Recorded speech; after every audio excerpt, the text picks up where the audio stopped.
Chers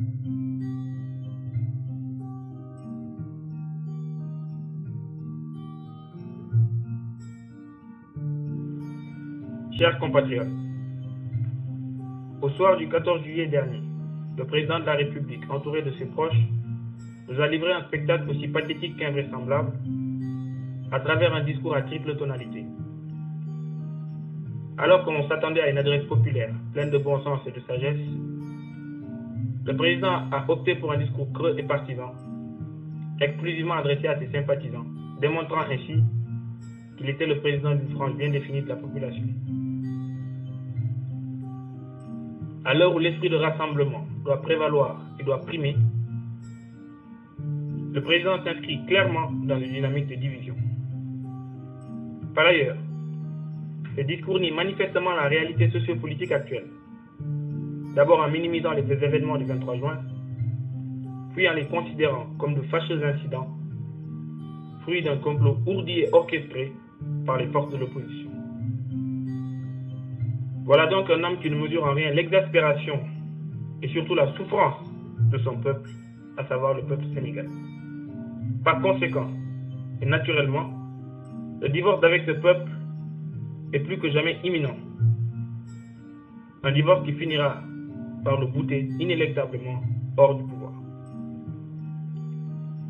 Enfin, ce discours comporte bien évidemment une tonalité indécente et provocatrice. Indécente par la personnalisation à outrance du pouvoir exécutif, provocatrice par le défi qu'il n'a cessé de lancer tout au long de son discours au peuple et aux institutions républicaines, en s'autoproclamant candidat légitime avant l'aval du Conseil constitutionnel. Provocatrice aussi par le fait de mettre le retrait du dit projet de loi, non pas sur le compte de la pression populaire, mais plutôt sur celui d'intercesseurs issus des sphères religieuses et diplomatiques. Par conséquent, nous, jeunesse patriote, demandons le retrait sans condition de la vie politique sénégalaise du président Wade à la fin de son mandat, ainsi que la démission de l'ensemble de l'équipe gouvernementale que nous jugeons illégitime et désavouée après les événements du 23 juin. Nous demandons que le calendrier électoral initialement défini soit scrupuleusement respecté. Nous prévenons qu'aucune modification ne sera tolérée. Nous demandons que la date limite des inscriptions sur les listes électorales soit repoussée. Nous demandons aussi la mise en œuvre d'une campagne d'information et de sensibilisation au vote digne de ce nom. En effet, comme vous le savez, jusqu'à ce jour, aucune action concrète n'a été menée par le régime dans ce sens, comme en témoignent les taux d'inscription extrêmement faibles que nous ne cessons de déplorer.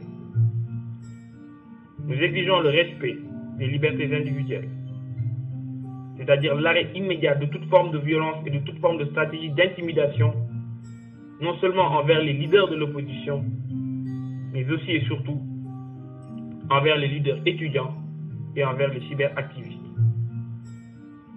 Bien évidemment, nous aurons terminé sans demander à l'opposition républicaine, dans ce que l'on appelle le sacro-saint intérêt supérieur de la nation, de transcender cette guerre des égos dans laquelle elle est engagée et dans laquelle elle s'engage de plus en plus, afin de se mettre à la hauteur des aspirations du peuple sénégalais.